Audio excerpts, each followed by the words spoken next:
नमस्कार, रामकृष्ण हरी. आज व्हिडिओ बनवण्याचं कारण असं आहे की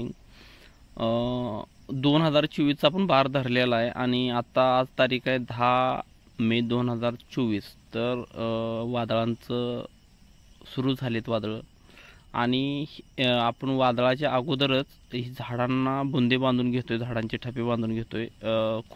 जमिनीपासून खोड 1-1.5 किंवा 2 फुटावर जेवढी 2-3 खोडं असतील ते खोडं एकमेकाला घट्ट अशी बांधून घेतो. याचा फायदा असा आहे की बाग लोड झाल्यानंतर सेटिंग न लोड झाली की ठप्पे मोडत नाहीत.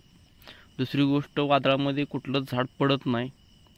आणि तिसरी गोष्ट, कुठल्या फांद्या एक साईडला झुकत नाहीत आणि त्याच्यामुळे त्या कुठल्याच खाली जखम होत नाहीत बुडाला त्याच्या.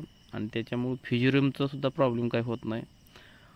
असे असंख्य तुम्हाला फायदे याचे आहेत. तिसरी गोष्ट अगदी महत्त्वाची म्हणजे आपण ट्रॅक्टरनं स्प्रे मारतोय आणि झाड ज्यावेळी लोड होतं त्यावेळी ते हळूहळू झाड कलायला सुरुवात करते, त्याचे ठपे कलतात आणि मग आपल्याला ट्रॅक्टरसुद्धा आत घालता येत नाही किंवा कुठली कामं करता येणार नाहीत बागेमध्ये. पण हे जर सुरुवातीला जर आपण बेल्टच्या साहाय्याने बांधून घेतलं तर आपलं ट्रॅक्टर खूप छान पद्धतीने स्प्रे करता येतील, आतून फिरता येईल आणि झाडाचं नुकसान होणार नाही. त्यामुळं सर्व शेतकऱ्यांनी हा अनुभव घ्यावा प्रत्यक्षात.